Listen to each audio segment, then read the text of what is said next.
जय हिंद, जय भारत, वंदे मातरम। आप देख रहे हैं तुलसी तपोवन यूट्यूब चैनल और इस चैनल में हम बात कर रहे हैं राष्ट्रीय पर्व है। हमारे लिए जितना देवों को मानना जरूरी है, अपने राष्ट्र को मानना उतना ही आवश्यक है। और आज हम इस भारत की धरती पर हैं तो हम राष्ट्र की बात कर रहे हैं। हमें राष्ट्र प्रेमी होना चाहिए। मैं बहुत बार भक्तों को कहता हूँ कि जिस प्रकार से आपके बच्चे भगवान को मानते हैं उसी प्रकार से राष्ट्र को माने, भारत माता को माने। खुदीराम बोस इस देश के लिए, आज़ादी के लिए ये ऐसा पहला फूल, पहला सपूत जो इस देश के लिए समर्पित होकर के ये चले गए लोग, लेकिन ये अमर हो गए। तो मैं गणतंत्र दिवस पर कहना चाहूँगा, हमें संविधान के कानूनों को मानना चाहिए। जो कानून बनाए गए हैं हमें उनका पालन करना चाहिए। देश से हम बहुत प्रेम करें, भारत स्नेह करें, राष्ट्रीयता का सम्मान करें, राष्ट्र के गौरव को बढ़ाएं। मैं एक छोटी सी कथा आपको सुनाई देता हूँ। एक बार रामतीर्थ जापान की धरती पर गए थे और उसने एकादशी पढ़ ली, लेकिन उनको मिला नहीं। तो वो अपनी ट्रेन में बर्थ में बैठे हुए बोल रहे थे कि मैंने सुना था कि जापान बहुत विकसित लोगों का देश है, लेकिन काय का विकास है जहाँ फल नहीं मिले खाने के लिए। अगले स्टेशन पर गाड़ी रुकी और एक कोई युवान बच्चा फल खरीद करके लाया और रामतीर्थ जी के चरणों में उसने रख दिए।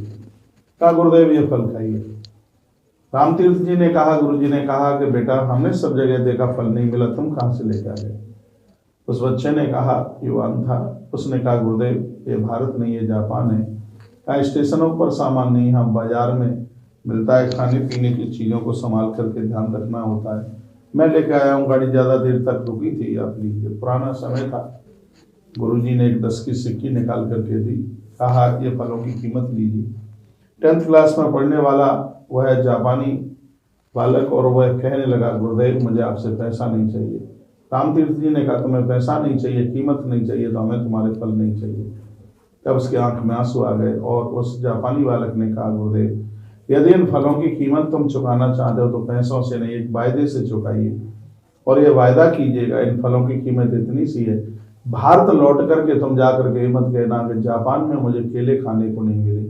यदि तुमने ऐसा कह दिया तो मेरे देश की बदनामी हो जाएगी। आपसे मैं प्रार्थना करता हूँ। तो आप यह सोचिए कि जिस जापान में 10th में पढ़ने वाला वह बालक अपने देश के लिए इतना समर्पण भाव रखता है, तो अपने देश की इतनी ऊंचाई चाहता है, उस देश का क्यों विकास नहीं होगा? लेकिन हमारे यहाँ तो कुछ लोग परदेश घूम करके आ जाएं तो इस देश की बुराई करते हैं, कहते हैं इतनी गंदगी है, ऐसा है, बेकारियों का देश, और पता नहीं क्या क्या बोलते हैं। अपनी झोंपड़ी स्वर्ग से भी, अमरावती से भी बढ़ करके भारत अपना है और हमें अधिकार है इस बात पर। और हम गौरव के साथ ये कहते हैं, सबको अपनी माँ बढ़िया लगती है तो हमें अपनी भारत माँ बढ़िया क्यों नहीं लगेगी? हम यहाँ के हर कानून को मान करके देश को एक बहुत बड़ी ऊंचाई दें, हम राष्ट्र प्रेमी बने, राष्ट्र भक्त बने। तो ये मैं आज 73वें गणतंत्र दिवस पर 26 जनवरी पर अपने पुरखों को, अमर शहीदों को जो हमारे लिए बलिदान दे करके चले गए, उनको मैं बार बार वंदन करता हूँ, प्रणाम करता हूँ। इस देश के लिए, चाहे राजनीतिक क्षेत्र में, सामाजिक क्षेत्र में, किसी प्रकार से जीवन देश के लिए जी रहे हैं, वो हमारे लिए भगवती श्रद्धा से कम नहीं। इस देश में रहने वाले जन सब आनंद के साथ जिएं, और यही हम भगवान को प्रार्थना करते हैं। एक बार सब बोलिए, वंदे मातरम, जय हिंद, जय भारत।